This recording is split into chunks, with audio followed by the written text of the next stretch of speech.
虽然谷歌给苹果承诺的油管 Vision Pro 应用迟迟没有上线，但他们却冷不丁的为 Quest 版油管 VR 应用带来一次近乎完美的 MR 模式更新，再加上此前已经更新的支持 8K 分辨率和本身自带的中文输入法，目前 Quest 版的油管应用我已经找不出任何毛病了。如果非要强求，就是希望谷歌未来能够再为 Quest 版增加 MR 反射和透视亮度调节功能，以及去掉 MR 模式下的安全区划定。今天说的 MR 模式可不是之前的平板模式啊，平板模式只是把视频播放变成了一个窗口，让你们在主控室开启透视模式下进行观看。但这次的 MR 模式是会需求空间数据权限的，并把油管 VR 原本就极具空间立体效果的 UI 带进了彩色透视里。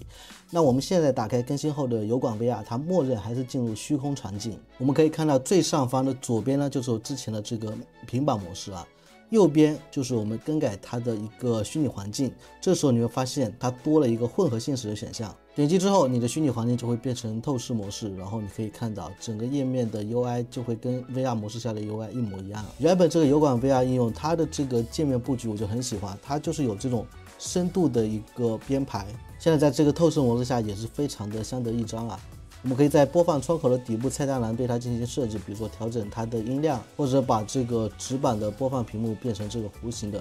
当然，如果你想看到 8K 的视频，就要自己去好好搜索一番了。我这个《艾尔登法环》的这个预告片最多也就只有 4K， 而且它有黑边。其实我们在透视模式下看视频的时候，最好的这个偏远，它的上下是没有裁切的，这个黑边是最好的。调整屏幕大小的话，你可以直接用设置里面的这个选项，有小、中、大3个固定的选项。同时，你也可以用你手柄上的这个射线，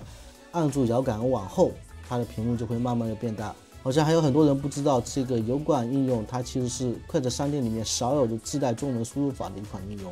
如果你是 Quest 的用户，而且你能够解决网络问题，毫无疑问，现在这个油管应用已经成为你的必安装软件。然后在 MR 模式下，它不是会读取你的空间数据权限吗？因为它会直接把你的播放窗口锚定在这个四面墙和天花板上。我知道有些人这样自己用 VR 看视频的时候，老是在那里动来动去，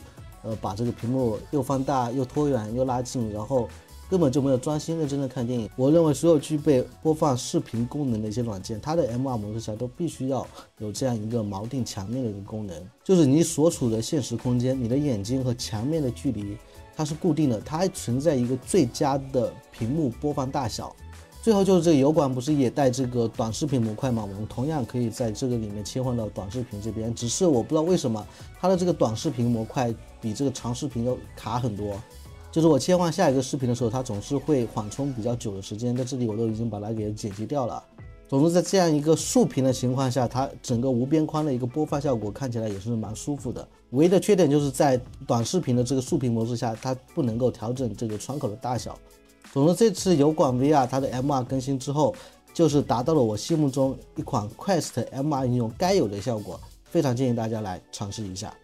OK， 那本期视频就到这里。我们是不等待 VR 成熟，是陪着 VR 成熟的你们找圈。如果你也是对 VR 相关感兴趣，欢迎加入我们的玩家交流社群频道。最后别忘了给我点赞、投币、转发3连。那我们下期视频再见。